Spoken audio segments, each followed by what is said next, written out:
Hey guys, how you doing today? This is John Klein, the $100 million podcast. Our $100 million guest today is Etienne. Etienne, how you doing? Hey, very good. What about you? Doing good, doing good. I'm calling from sunny Stuart, Florida. And where are you calling from today? So I'm in France, actually. I'm in the southeast part of France where we just opened our third shop. The city is called Lyon. And so I'm right in the middle between Paris and Geneva, where we have our two other shops. And it's pretty sunny also here. So yeah, pretty great. That's awesome. That's awesome. Well, Etienne, I want you to introduce yourself. Who are you, and what should people know about you? So my name is Etienne Rousseau. Sometimes pretty hard to pronounce for American people, but yeah, I'm the co-owner of a watch business, watch company that I run with my best friend, who is also my associate. His name is Tim. And this business, we took it over in 2022. I was doing around like 300K turnover, and this year we'll be reaching out like around $3 million. So in 3.5 years time, I would say. So yeah, depending on how December goes, but hopefully it's going to be a great month and we'll reach those 3 million. So multiplying by 10 the turnover. That's awesome. That's awesome. Well, tell us kind of from the beginning. How'd you get started in business? So basically, when I was younger, business was always in my family because of my father. So he was owning a like transportation company. And so like when I was young, I was working for him during the summer and stuff like this. And I think in the back of my mind, I always wanted to be like him and like do like run a business, trying to make it bigger, try to find solutions. The human aspect also was interesting me, and so after high school, I went to like business school, and I had a finance degree. And the point is that whenever I was on the in the business school studies, I tried to create few businesses already. So we had a clothing company. Like I think a lot of students that want to be entrepreneurs, we tried to have a clothing company that obviously failed and made us poor for sometimes, but still was a great thing to do. It was interesting also because it was already with my best friend Tim, and even though it didn't work the way we wanted, it learned to us the fact that we could actually work together because we were pretty like we have different field of like expertise, and we have the same vision of how to run a business, where we want to go and stuff like this. So it was interesting. Then after we tried to create a second company. It was like we wanted to do short term car like supercar location in Lyon, the city I'm based in right now. And it was actually a very big very big process, very big project for us. And at the end, we get like we ended up not creating the company at the last minute because like for it to work, we needed some like specific places in the city. And actually the mayor of the city refused that we get those spaces because we needed to have some taxi locations. And we went to the taxis and asked for them if we want to if we like could stay to show the supercars and to like tell to people if they want to rent it and stuff like this. And everything was okay. We just needed a stamp from the mayor. And because it's France and like sometimes they don't know, like they don't want businesses to succeed. Finally it didn't work out. So after those two, I would say failure, when I was in business school, I started my like my journey as an employee in a big like engineering company. So I was pretty much like recruiting, managing, and like staffing some, I would say, developers to some trading desk at big banks. So for them to organize some algorithm for the trading desk to make sure they have all the tools to succeed in their objectives and stuff like this. And I did this for like 3 4 years. But like pretty soon in my career, I felt like the fact of being an employee, even if I was like I was earning like good salaries and it was great start in my life, like I wasn't feeling great, like something was missing and stuff like this. And so Tim, my best friend, who was living in Switzerland back then, we were calling each other every week. And at one point I was just switching companies because I was following my previous boss that I liked very much. And I was like, man, I don't know what I'm doing. I don't like what I do. I just want to open something. I had the idea with some friends to open up like a bakery in New York because I thought, okay, like American people, they just love like the French bread and stuff like this. So maybe just go there. And I love New York. I travel there very often. So I wanted to do this. But at the end, the person I had to create this with like wasn't okay for this. So yeah, I was just in a bad mood. And like all of a sudden, maybe 2 or 3 weeks after this call, when I said to Tim that I wasn't happy about like my life situation and stuff like this, he called me saying, "Okay, man, I just had the opportunity of like buying and taking over a watch company." And so we were both watch enthusiasts. We love this industry. We love this field. And so, yeah, it was like a huge opportunity. It was a big risk for me because I was living in Paris back then. I had to go to Geneva. I had a girlfriend and stuff like this. So I had pretty much to leave everything to go to Switzerland and like take over this company. But at the end, I was just like, this is the opportunity I cannot miss. I mean, working and like taking over a company where we had everything to do. Everything was like in place for us to build a great company, a great project. Doing this with my best friend in a field in an industry that I love. Everything was just perfectly aligned for me to take this risk. So yeah, it was the end of 2021 that he proposed to me this project, and early 2022 we were all in on this together. So at first it was just the three of us, my associate, myself, and a watchmaker called David, who is also he's now our main watchmaker, but with a team of other watchmakers now. Wow, that's crazy. What was the risk of you were kind of you said transitioning companies during the time that this opportunity came up, so it's not like you had to quit. You already kind of left and you were going to get started at this new company, but it was during that in between time and you were like, let's test this out first. Yeah, the point is that so I was in this I was already in this new company, and like I was regretting maybe the change of companies, because in the previous company, we're in a business, in a company where you are here since like 2 3 years. You have good results, you know everybody, like you feel great there, and you can like you may be more creative and stuff like this. And when I followed my previous boss, I was like, okay, I just want to work with him so much, I'm gonna leave everything and just go with him. But then you go to a new environment, you have to make all the proofs and stuff like this. And I had like a bunch of new clients I didn't know, so I felt like I have to rebuild everything for a business that's not mine, and like I'm not gonna earn that much money and stuff like this. So I was regretting that choice.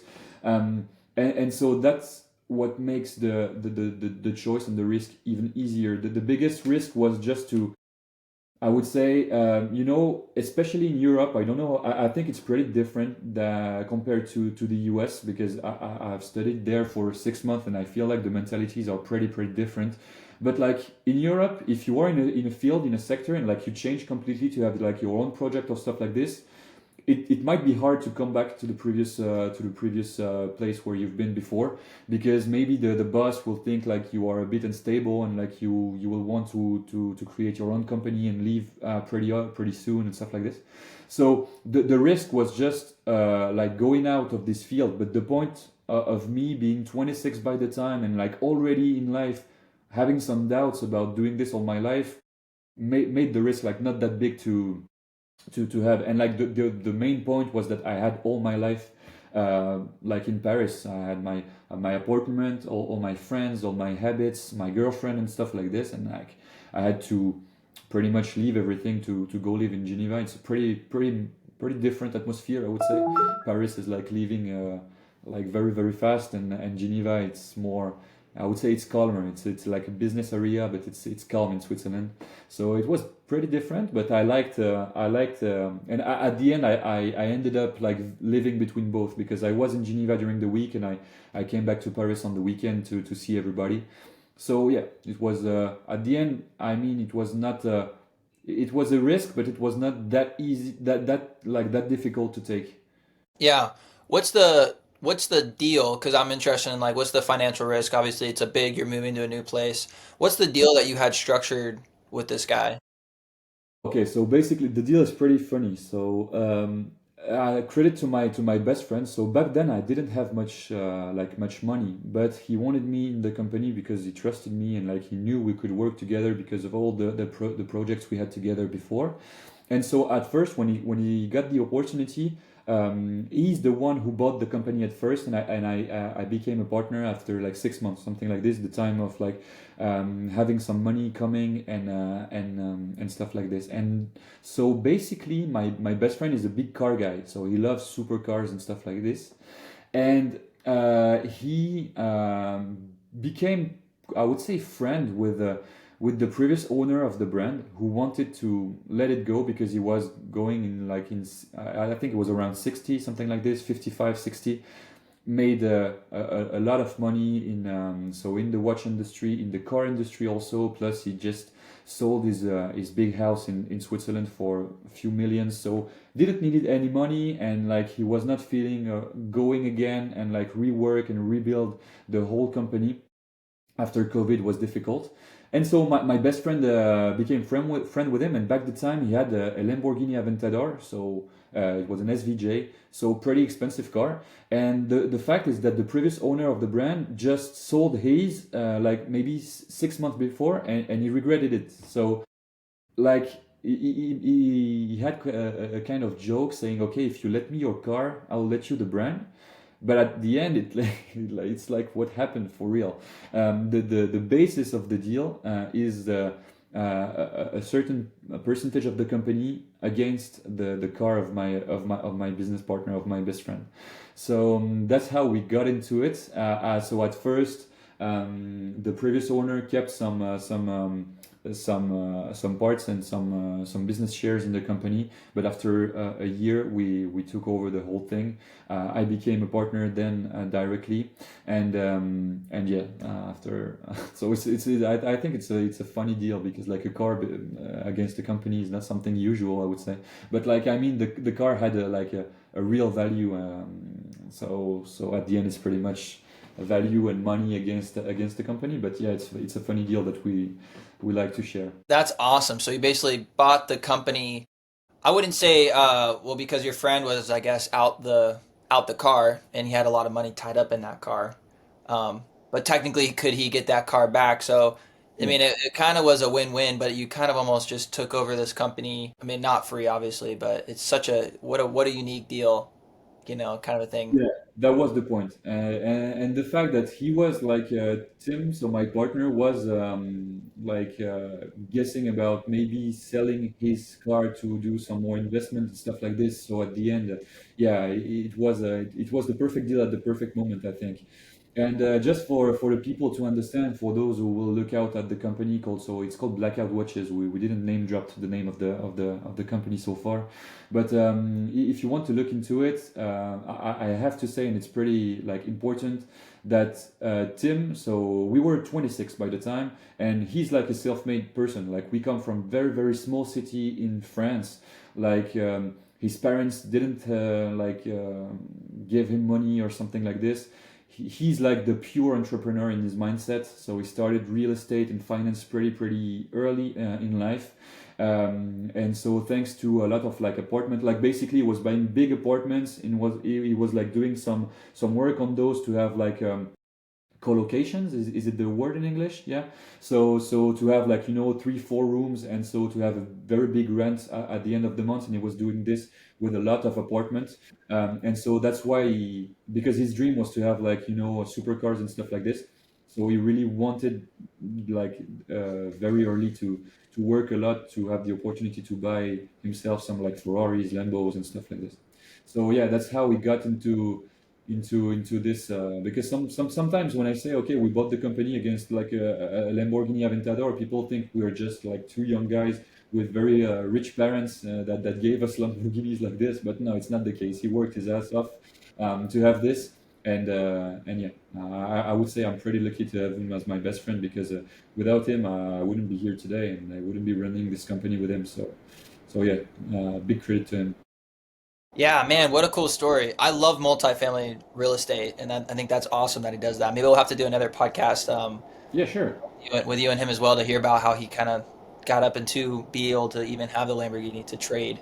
But what a cool opportunity, and a lot of things that I found is some, especially in like the service-based industries, which is like what I grew up doing, and I have like service-based companies and stuff like that. It's all the older generation people, they just like want to sell you their company for whatever would make it work. Like they'll do seller finance. That's what I was curious. It was like a seller finance deal with you before.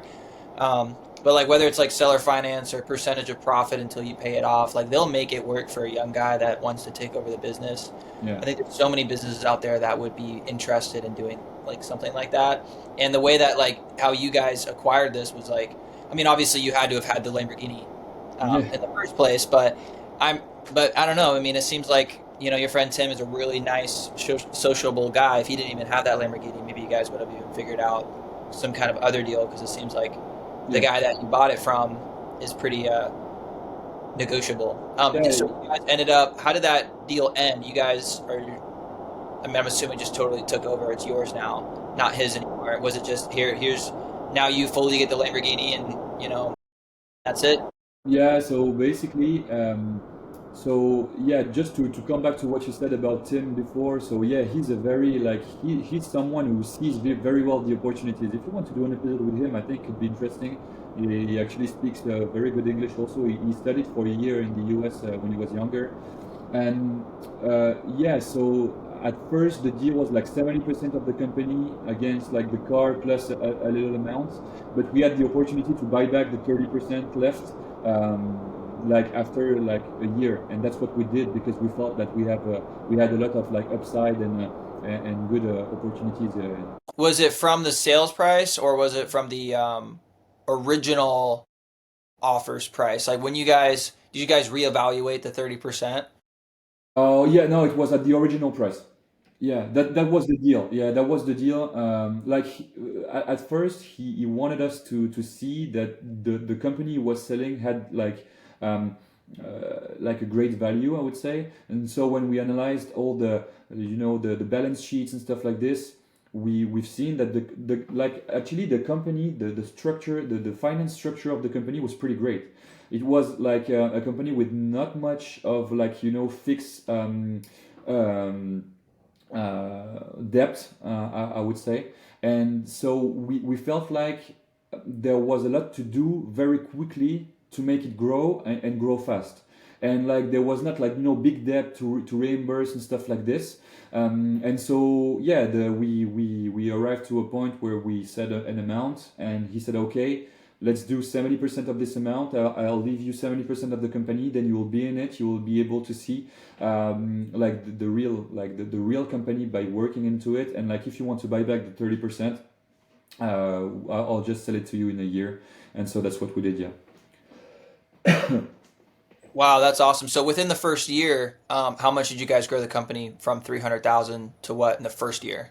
So first year, and I would say 300,000 was like in Swiss francs. So in USD, it's like maybe 450, something like this. So first year we went from 300,000 Swiss franc to I would say 800, I think. We did 300,000 to 800,000, then 1.1 million, then 2 million, and this year will be around like between I would say 2.7 or 8 and 3, something like this. What's pretty funny is that the first year in 2022, uh, we really wanted just to build like a very strong structure, I would say, in the company, and like taking it from the basement and like build something strong, like letting everybody know that we took over the company, everything is going to change, we'll have some new values, we have some new client service, we'll have some new marketing, we'll have some new models and projects also. But like it was at first in the shadows because we had some problems of course when taking over the company. We discovered something we didn't plan at first, but yeah, the first year was just working on this project that I'm gonna speak about after, and while working on this project for this new watch, this new model, we were just like taking care of building a very strong basement. So we needed to have very good watchmakers and very good process with them, an excellent after sales service, an excellent client service, and we wanted to create the dream product, which is actually what I have on my wrist right now.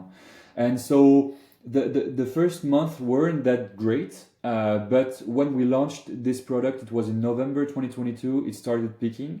And the idea of what we wanted to do with this is that we had the chance of like, we weren't watchmakers, we weren't in the watch industry at first, we were like just watch enthusiasts. So we saw the market with the eyes of like the customers, and so we really wanted to go into spots like where the watch industry weren't present, because the watch industry is such a difficult industry. I mean, you have some giants here.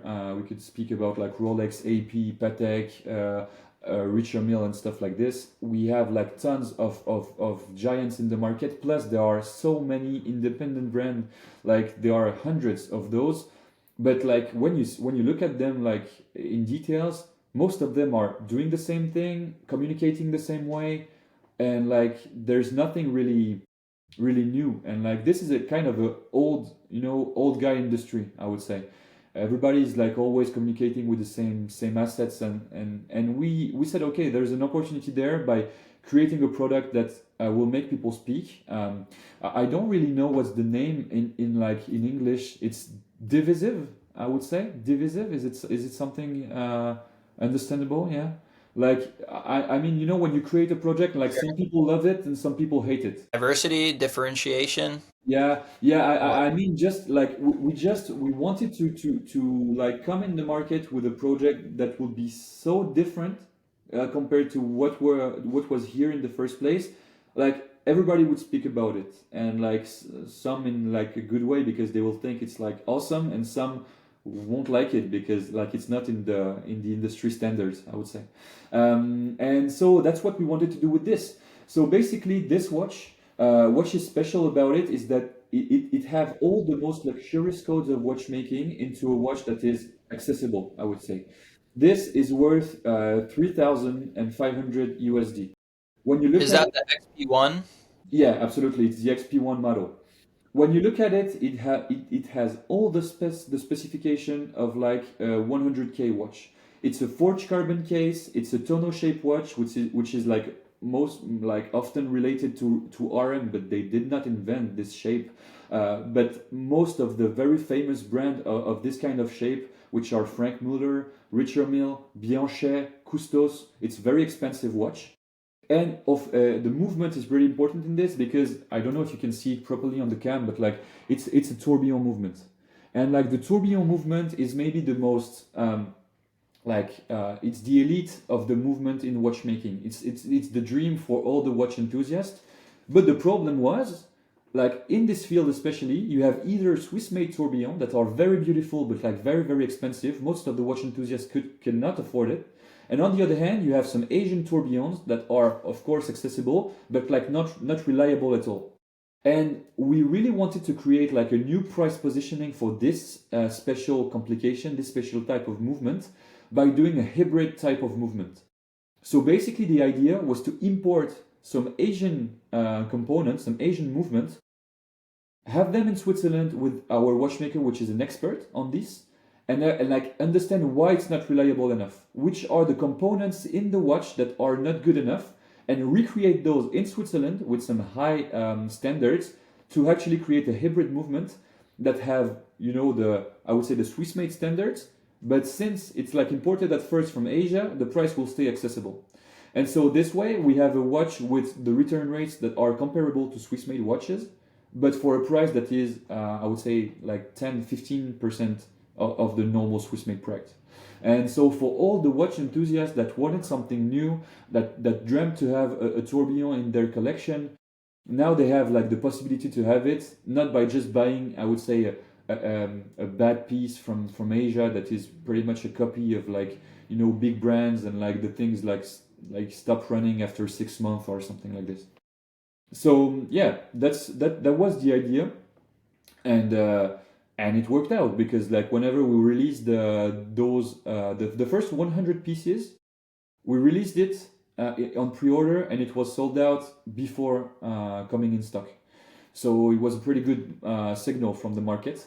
and it was the start. It was the start of the journey for us because we had the good basement, we had the good structure, we had the good person at the right place, we had the vision, we had the communication we wanted to have, and we had the product. So then after it just allowed us to go all in. Man, that's awesome. And these watches are so cool. I'm actually, let me see if I can share my screen here. You're on the website? I am on the website. Yeah, we can see it.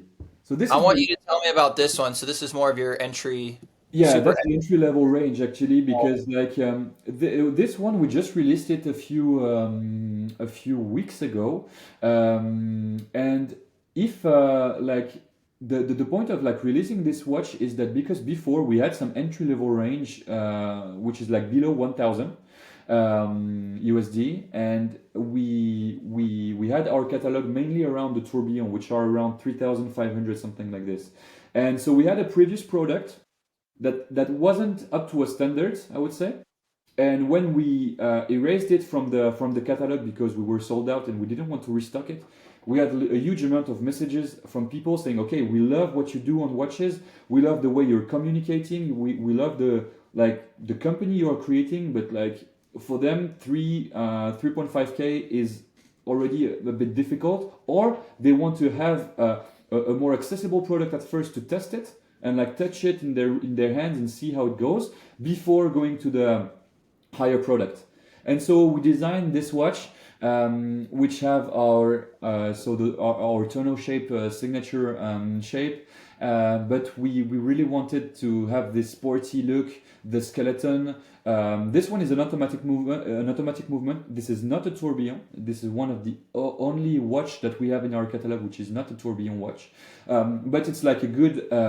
It's a good entry to our world, and like the name, the FL1 is named after FL means first lap. It's like your first lap in the company. It's like like you discover something new in the company, and then after you have all the tourbillon, and now we have also some women range with the white carbon on it.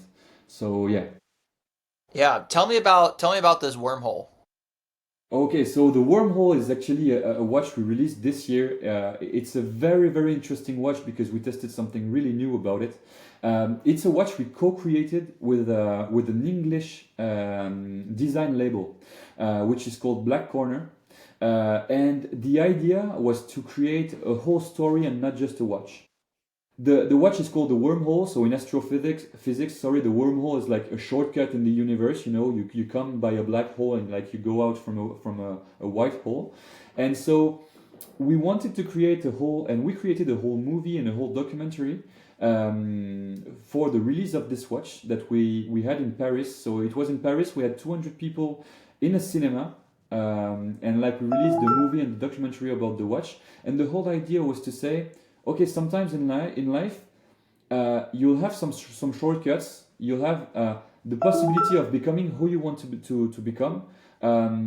Like I would say, quite easily if you believe in it. And like the whole movie is about this, and the whole movie and the whole watch was creating in a design. Well, like you know, it's a very very black dial. It's actually the blackest dial possible because it's the darkest paint in the world, which is called a Musu black. It's Japanese paint, which is pretty hard to put on a watch. It's like it absorbs 99.4% of the lighting. So when you have this watch in your hand, you really feel like it's a black hole, and the tourbillon in the middle is just running, and it kind of attracts your eye on it.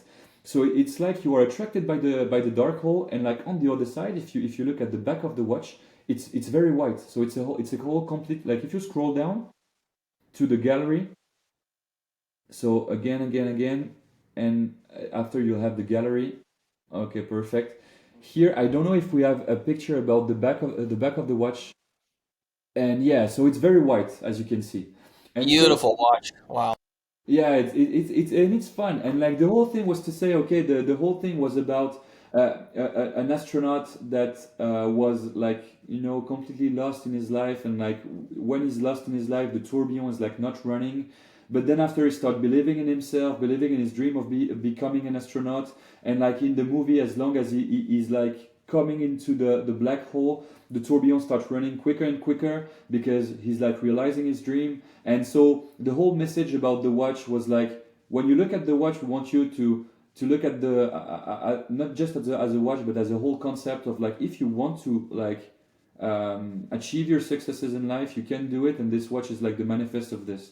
So whenever you have this watch, feel like you can do some great things, beautiful things, and be attracted by the black hole, because it will allow you to then go to a white hole and to a whole different universe, and you'll be able to have your life in a whole different level, if you believe in it. So yeah, that was a fun launch. It was, I would say, the biggest launch we had, and the client loved it. And so it's a limited edition. It's almost sold out. We released it like two months ago, I would say. But yeah, the launch was pretty fun, and doing the movie was fun, and the documentary is fun also. And the watch is actually it is actually very, very difficult to show on screen, because like the black is so deep. The camera aren't like showing the real effect that you can have when you look at the watch with your own eyes. But yeah, it's a cool timepiece. Yeah, man, what a beautiful piece. From a marketing perspective, you made a whole entire production just to release one product. And of course, it's a high um, priced item. So I'm assuming, those 200 people, I mean, you're getting good sales from Yeah. putting how much event marketing behind your event and behind your launch. Tell me a little bit more about how you guys strategically do your releases to get maximum either pre-orders or sales on a product. So first of all, what I'd like to say about this is that so far we are doing like things that are great, but for the next years to come, we want to become like even bigger and even better at this. We have like very high expectations for the future. I'm right now in the middle of like the recruitment of like a superstar in terms of movie making and like artistic vision, that will help us like communicate even better in the future. That will be one of our biggest objective for the year to come. But so far, in terms of marketing, as I said before, we wanted to bring something new to the market, and we wanted to be fresh on the market. So we are young. I just turned 30. We know how social media works. We know how like creating videos and like video production works. We know how algorithm works, and so we wanted to capitalize on this, because like a lot of watchmakers and like independent brands, they are in their 50s, 60s, and it's more difficult. It's like difficult for them to be a very strong brand in terms of like positioning, marketing, having a big, I would say, brand platform.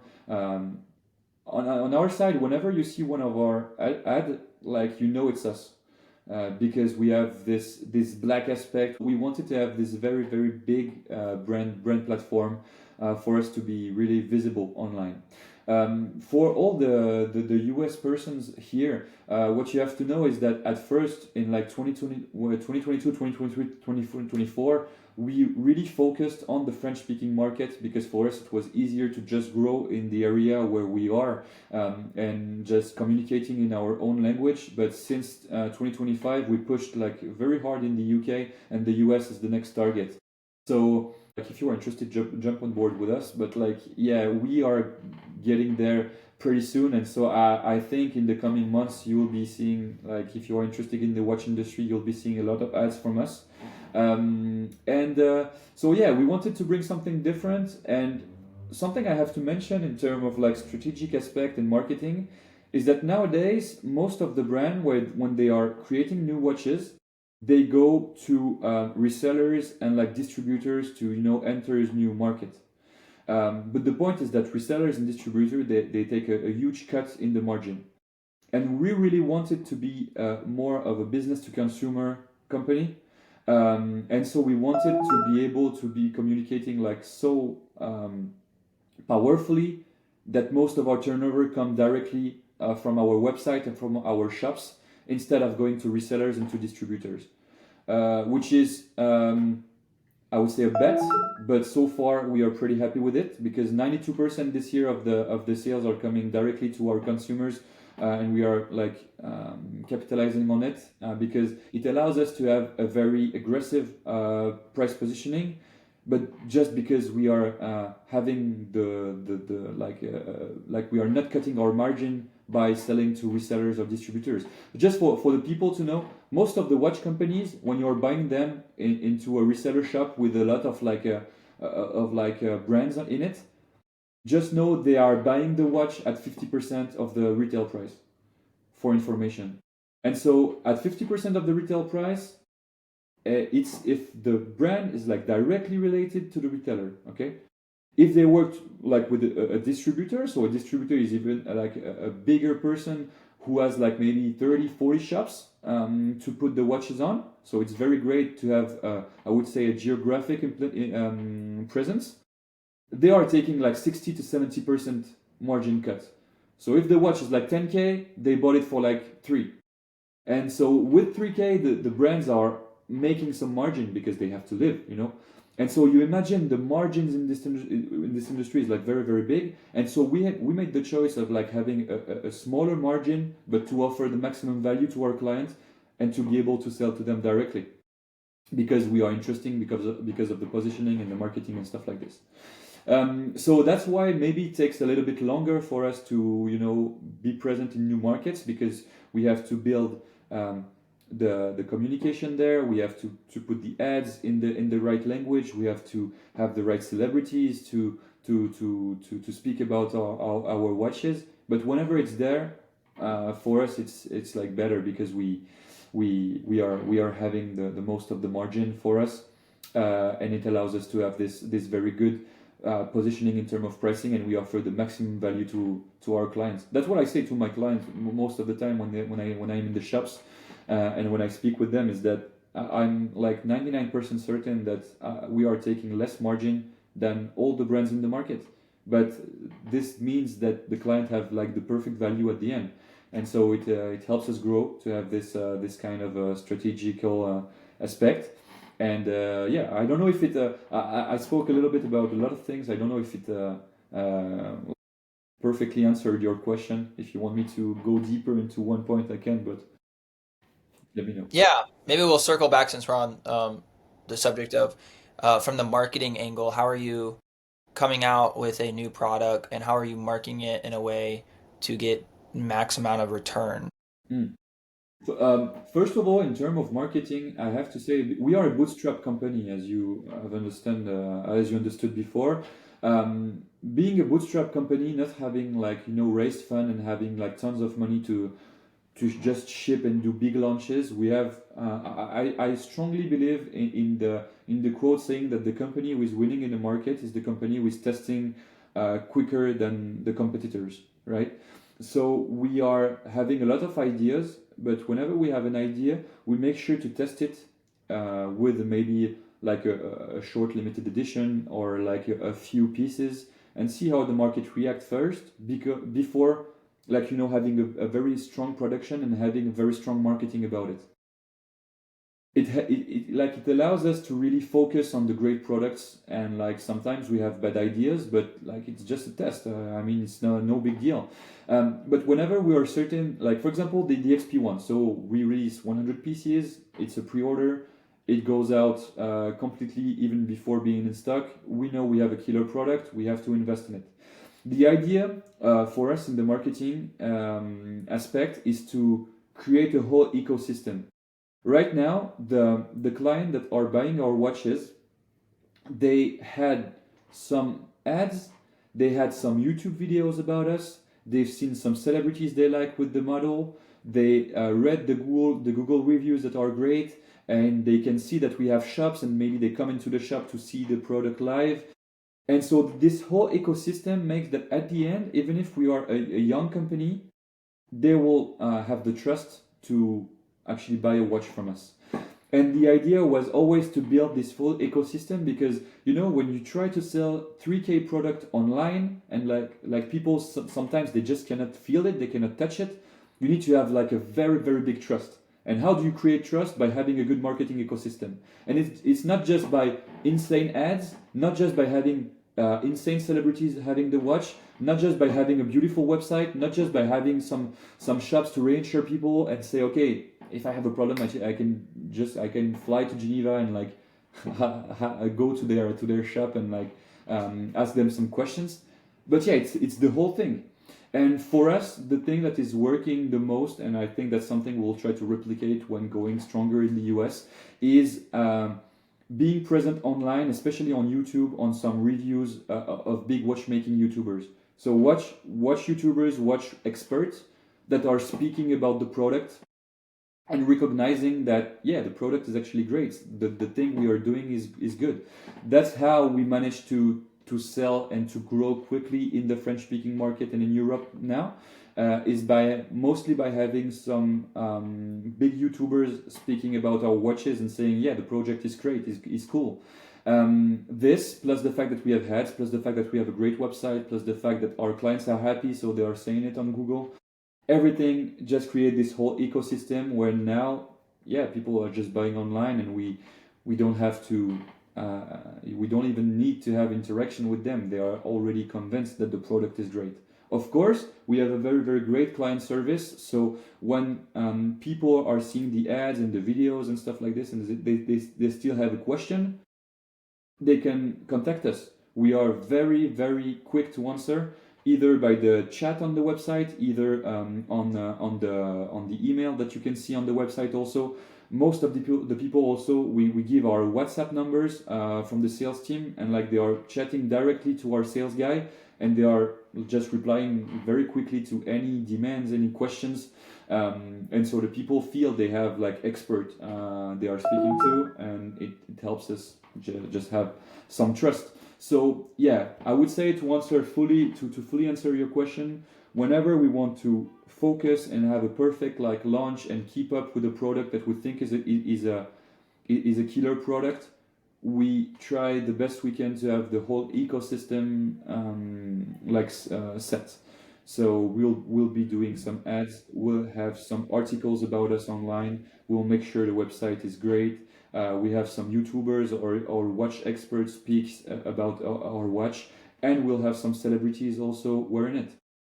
Uh, we've had a US ambassador, which is a basketball player, former NBA player, and like he's very well known in Europe because he's the best ever EuroLeague scorer, which is the best league in Europe, and he's a former Brooklyn Nets player and maybe Phoenix also, if I'm not mistaken. And he came to Europe after. He's playing in Monaco, where we have a reseller also, and he's the scoring leader. His name is Mac James. He's one of Kevin Durant's best friend.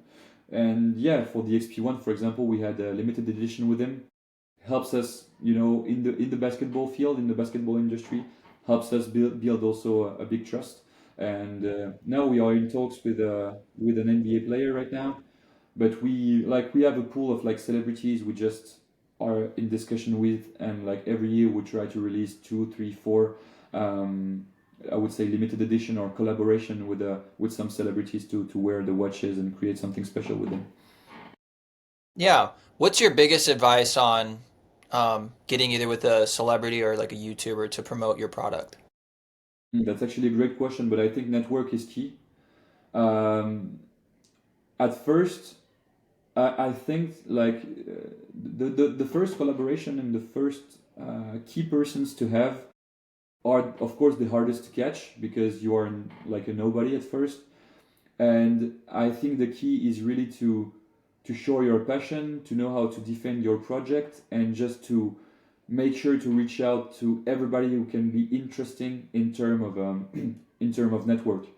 Um, 3 years ago, I had absolutely 3 to 4 years ago, I had absolutely no connection in the sport industry, and now I really feel like that if I want to, in like two quick phone calls, we could discuss to the agent of like any football player, tennis player, basketball player, just because of the network. And so the point is that at first, How'd you get that network? Then I guess that's the main point. What kind of yeah, events did you go to? What kind of people did you surround yourself with? yeah, this is like, just surround yourself with people. Like I would say at first it's kind of difficult to say because I didn't have much to offer. But I think when I discussed to people who could be interesting for us in terms of network, I really showed them like my trust in the project, my passion about it, and the fact that it could be a great win-win situation. Like, bring something to the table that can be interesting for the person in front of you. No, not just like reach. Oh man, I need you. I would love to collaborate with him. Okay, but what do I have in return? Think about think about him. Like put him in his place, put him in his position, put yourself in his position, and ask yourself how can I be interesting for this person, and then try to contact as much person as you can with your passion, with your speech, um, and yeah, just go with the flow and see what works, what catches the person intention, interest, sorry, and just go all in. And the first are the hardest to have. So if you have like 10% saying no at first, it's like completely normal. But the 24th person you will have you'll be in contact with that will be okay to speak with you and to create something with you, just go all in on it and like do the thing properly. Like make sure that what you said you'll be able to deliver it, so the person like feels like you are someone like valid, someone what's the name in English, but like someone you can like who can be trusted. Yeah, And trust. after it will be kind of quick, to be honest, for him to, oh okay, I spoke about you to this friend who is in contact with this person and stuff like this. Yeah, the point at first is just, I would say, make sure that you speak with passion to the great person, understand what could be interesting for them. Try as hard as you can to have the first contacts because they are the hardest, but be someone who can be trusted. And with this, at the end, just deliver, and your network will grow naturally, I would say. I want to let's build on that. The As you said, the first like 10 offers, was it, you're kind of doing like, hey, do you want to promote my product? I'll give you a percentage. I'll give you 10%. Your followers get 10% off, and you get 10%. So then you as a business owner is down 20%, Yeah. right?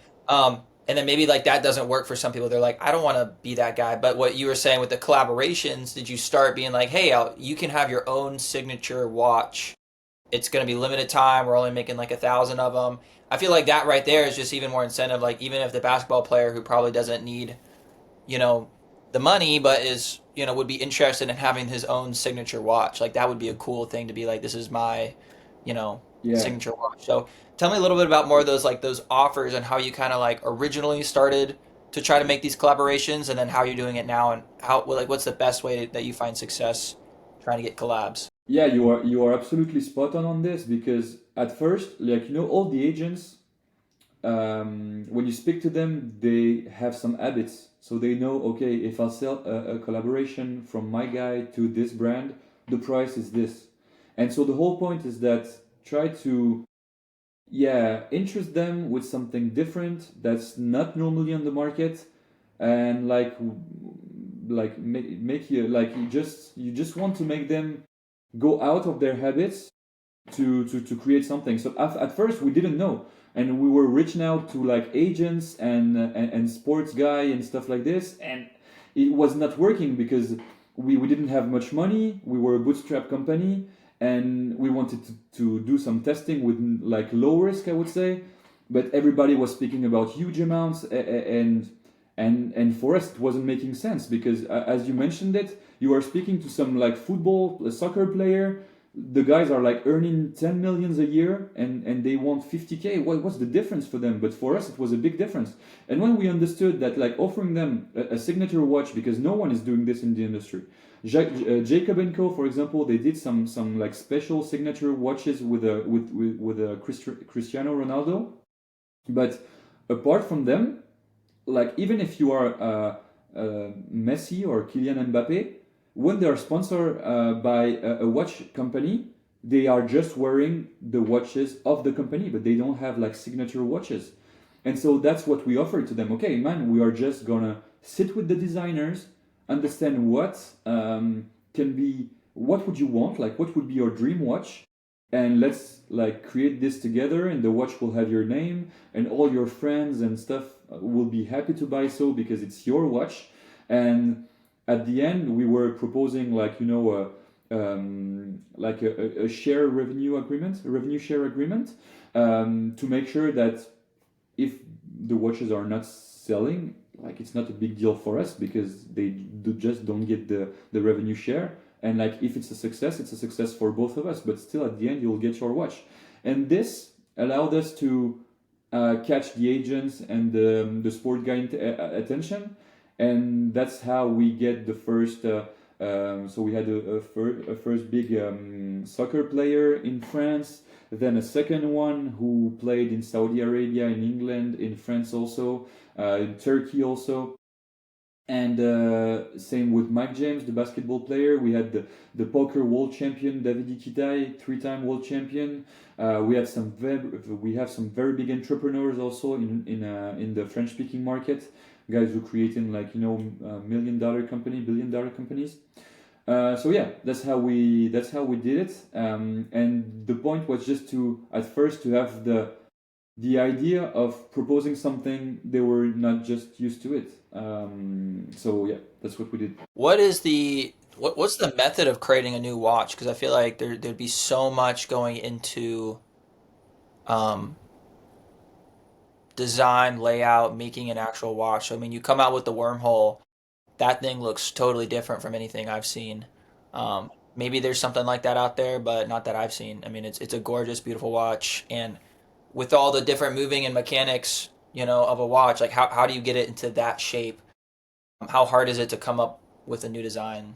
Actually, the watch design is something crazy difficult because sometimes, like, first of all, big credit to all the watch designer and like just designer in general because like there are passionate people and you need to be passionate because sometimes you have to draw things like 100 times before having the perfect product, and it's pretty hard, and it's an imperfect thing because sometimes you think the product is absolutely perfect. You go out on the market and like nobody likes it, so you just don't know why.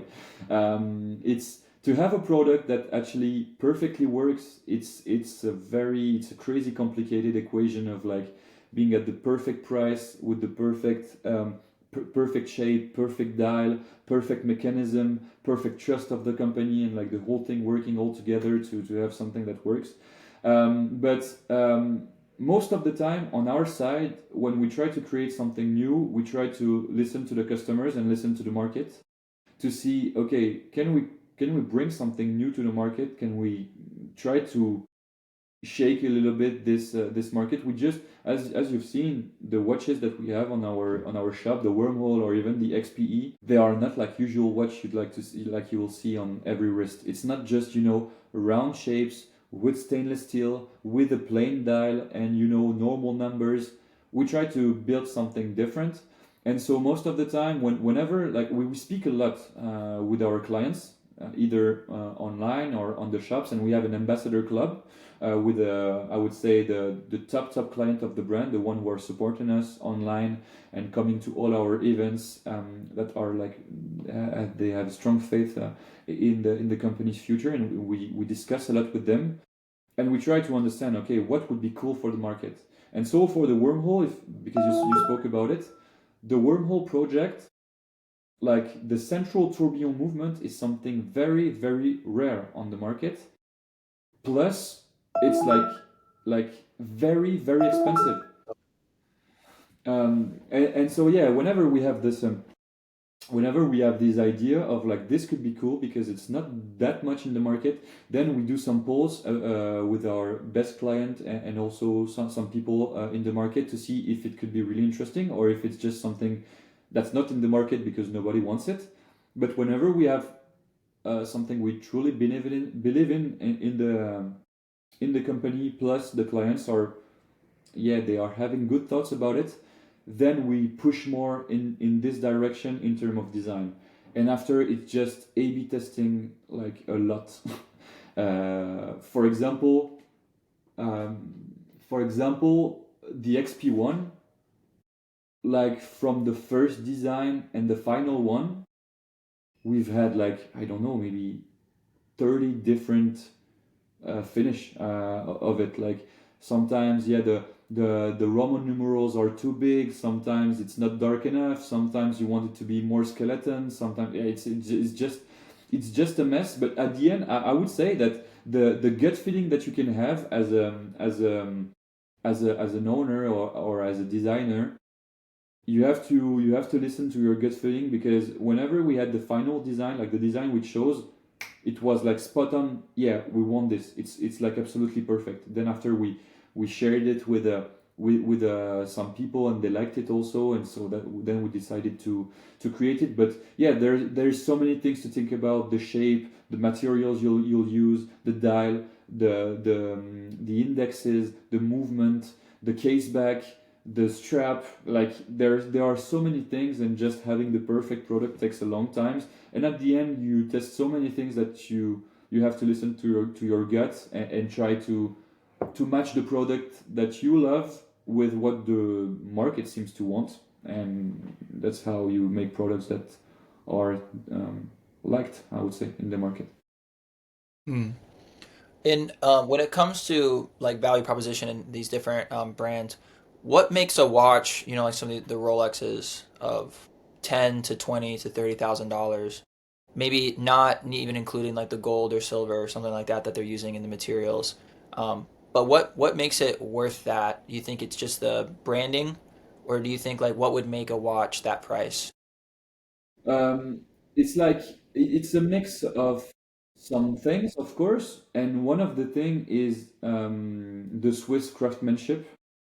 You know, when a watch is Swiss made, which means that it's created in Switzerland, it's that a lot of Swiss people who are paid big amounts of money are actually working on a watch and doing things like with their own hands. It's not like industrialized compared to some Asian brands and stuff like this. So the Swiss craftsmanship is something that can explain a little bit of the price, but yeah, of course, the branding and the marketing and in the watch, watches are the kind of only men's jewel. So when you wear a watch, it's like a statement. You want to be seen as someone, and so whenever a company is like um, sending a message that yeah, you are successful, you'll pay the price, like whatever the price is. If that's what you want to reflect on the society, you'll just pay the price. um, some prices are like they don't make any sense, but Yeah, no value. Yeah, kind of thing. Like the value is not the material. That's kind of comes like my wife wants like a purse, and I'm like that Hermes purse is not worth $25,000. Like there's no way. Maybe it's worth like material wise, it probably costs them like 2 3 grand to make. Because it's yeah, like yeah. yeah, it's like a certain actual skin, and it's very well made. But like yeah, where does that value for like the watches besides gold and silver being added on? Um, I will take an example which is pretty interesting, I think, is the example of Cartier. So Cartier, they are one of a rare company in the watchmaking industry to have actually some patents about their design and their indexes. So you know the signature indexes of Cartier, the numbers 1 2 3 in Roman numerals. They are the only one allowed to do so. All the others, I think they have problems with Cartier. They have trials and stuff. The fact that they managed to patent this specific thing is something very very difficult in the watch industry. And like, if you just want the Cartier design and you want to be a Cartier client, just pay the price, because nobody there's nowhere else to find it. And some Cartier, for like women especially, it's like a quartz, so it's not even mechanical movement. It's stainless steel. It's like 28 or 30 millimeters watch, and it's worth 3 4K. Man, just the value of the materials in it is like, maybe, I don't know, 100, something like this. But if you want to have the Cartier you'd love to have, because you want to be a Cartier client and you want to have this look, um, you just have to pay the price, because they are the only one who are allowed to do this. And yeah, so I mean, so at some point, like in the past years, I would say that that's why a lot of independent brands, they are growing fastly, because whenever people have had the watches they dreamed of, and they when you have your Rolex, when you have your AP, when you have your Patek.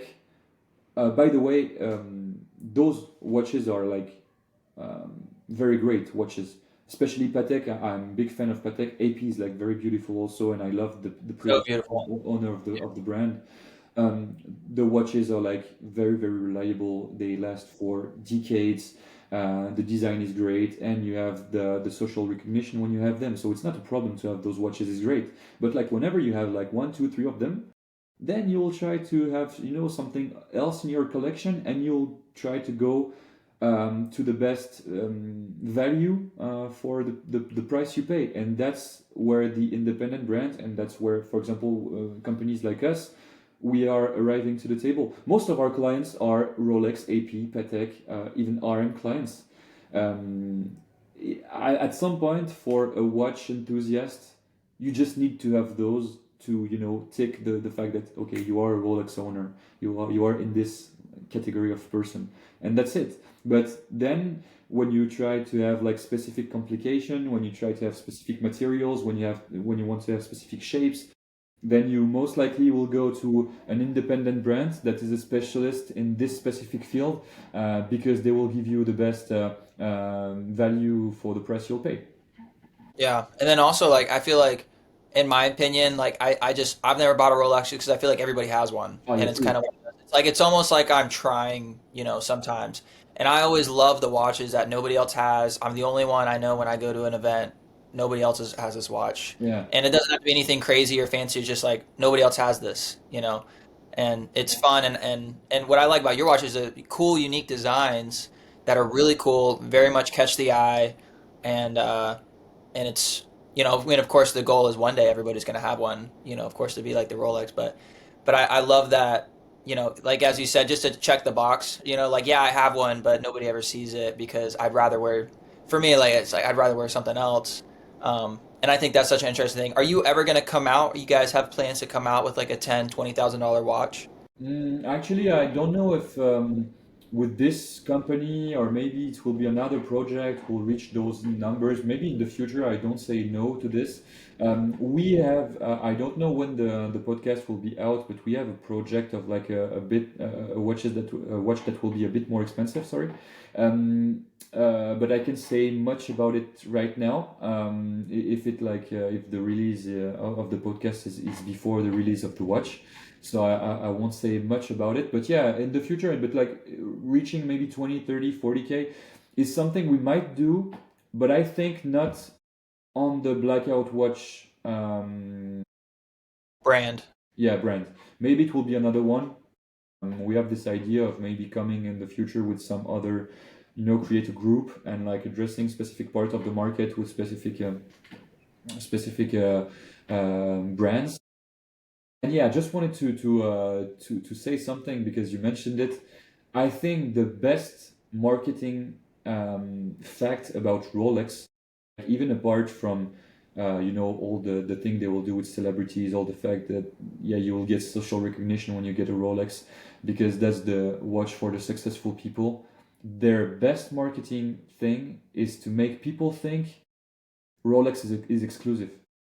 Like they are producing more than 2 million watches a year now. Like it's completely like in Geneva, in places where people are successful, they have money.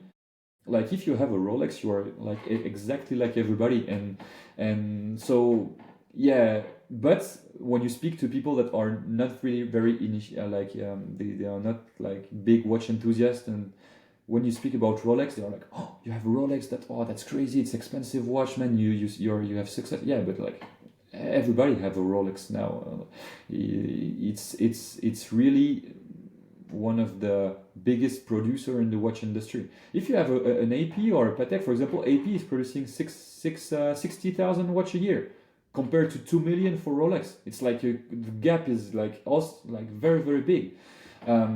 You are special if you wear like a Royal Oak or a Nautilus from Patek.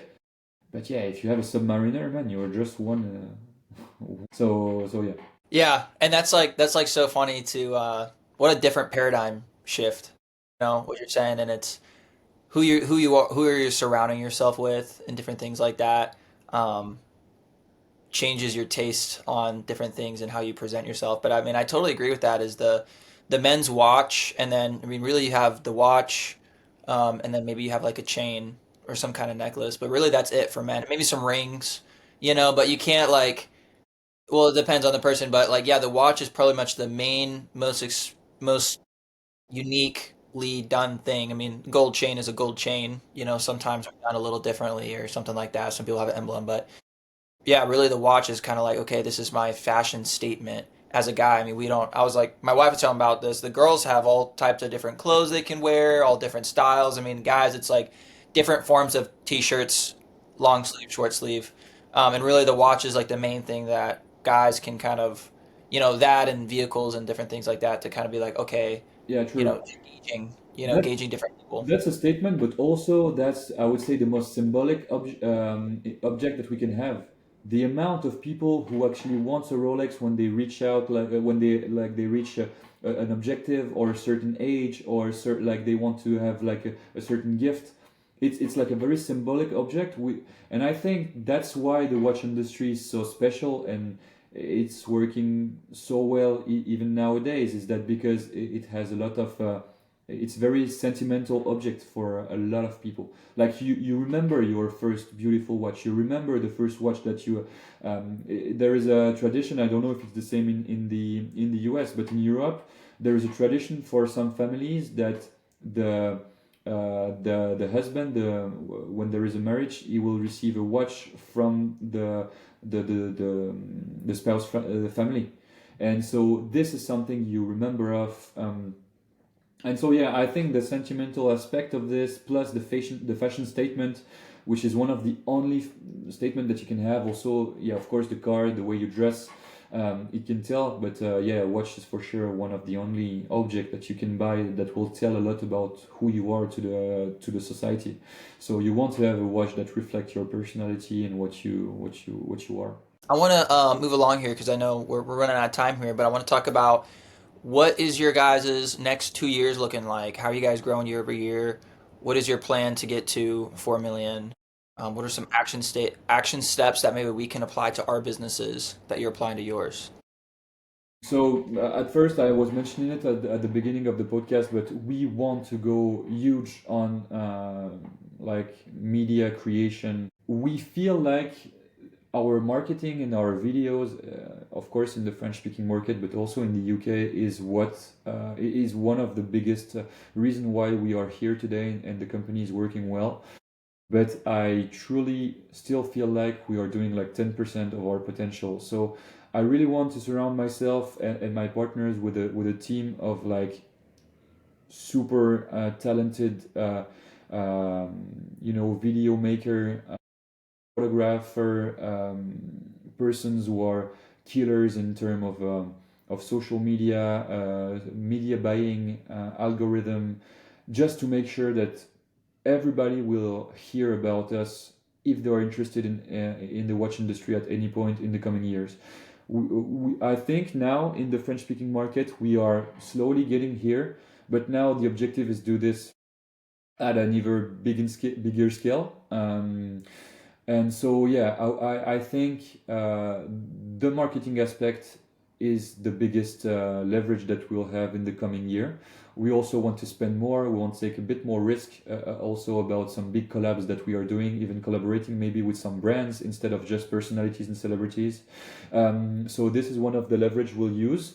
Um, Second thing is, of course, a geographic expansion. As I was mentioning before, this year we went hard on the UK and it's doing good. Normally we'll open our fourth shop in the UK next year, and now the objective is just to go in the US, also maybe in the GCC countries, UAE, Qatar, Saudi Arabia. And we are doing also good this year in Japan, quite surprisingly, but it's working well there, and so maybe investing a little bit more. Also, we have some partner coming in Asia, for the next month. So yeah, I mean doing 3 million. just in Europe is great, but if you reach and like you know how to speak to the US market, you'll just completely grow and skyrocket. So that's one of the objective. And yeah, the last aspect is that Blackout Watches has its own brand platform, brand image, brand proposition.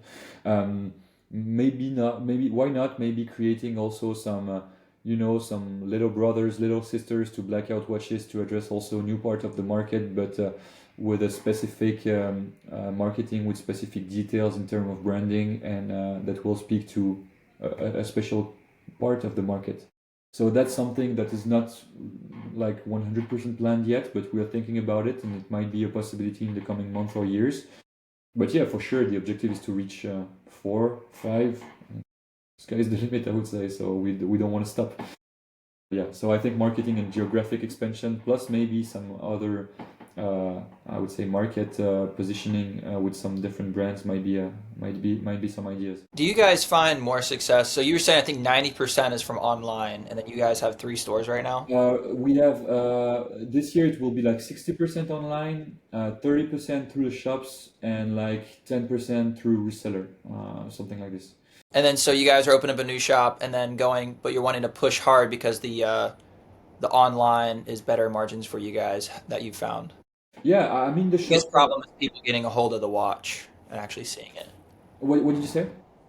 Your biggest problem with the online is people trust or like knowing or seeing it and stuff like Absolutely. that. Yeah. And So that's why like our framework normally, for example, let's say the UK. For the UK, we did this way. We had some clients like from the UK. We have clients from almost everywhere right now. We took the 5 best clients that we had in the UK. We had some phone calls with them saying, okay, right now in the French-speaking market, we are communicating this way, and this is our like big marketing points. Do you think it will work in the UK or not? If not, what could be interesting in our brand that you know and that we might point out in ads and stuff like this? We had all the feedbacks from them, and then we tried to create some specific videos and ads and to push them online just to see if we had some interest. And the fact is that we had quite a lot. And so the first customers, so the early adopters in the new geographic area, I would say, we are contacting them and like understanding why did they like trusted us, why did they trust us, what they liked about the medias, the ads, the brand, what aspect do they like, and then we try to go and like have most of the media and most of the marketing we'll create in those specific areas to then reach more people. And whenever we reach a size where, like for example this year in the UK, it's like really working pretty well, that's when we think about opening a shop, because we know it will reinsure the whole markets knowing that on the territory they have a shop, they have people you can speak to, there is a place where you can drive and just go and speak with them, and if you have any problem with the watch you'll be able to drop it there, and like you'll just have some physical presence. When buying a 3K watch, it's important. So we are having this framework. We are not opening like a shop from scratch saying okay we think it's gonna work. We don't do this. It's I think too risky. So yeah, that's the framework we have, and so that's why next year we plan to open a shop in the UK, and we plan to test some ads here and there in the market, and whenever we feel that we have something great, we just push, and we try to develop as much as we can, and maybe at the end we open a shop there, and we'll develop this way, like bigger and bigger. that's awesome. That's awesome. Well, tell us, how can we get in contact with you? How can we get some watches? Basically, the website, so blackout-watches.com, is the easiest way to have all the contacts, all the informations. If you are curious about the brand, we are also very easy to reach through the Instagram, blackout.watches. Also, like you can find like on the website you can have a chat with the teams. So maybe with the time difference, most of our teams are in Europe right now, so with the time difference sometimes maybe we'll reply the other day, but you will drop your email so we'll be able to reach out. But anyway, all the emails and phone numbers will be on the website. So do not hesitate. To be honest, client service is like one of our biggest concern. We wanted to create a brand where it's like very cool to speak with the people, very like even if you are just curious and not interested in buying so far, just reach out and see how we'll be like discussing with you, speaking about watches, because at the end that's what we like. And yeah, just see if you vibe with us, with the values of the brand, with who we are, with our products. And yeah, let's see if you become a client at the end. But do not hesitate to reach out. It will be a great time. All right, guys. Well, Etienne, thank you so much for coming on. This is the $100 million podcast, our $100 million guest, Etienne, with Blackout Watches. All the links are going to be in the description. So please go take a look, go reach out to them, check out some watches, buy one if you want one. Christmas is coming up, so maybe this will be out before Christmas and be a good Christmas gift. Well, actually, maybe you don't have time, but yeah, share this with somebody who's going to find value in this content. Like, subscribe, and I'll talk to you guys later. Bye. Thank you, John.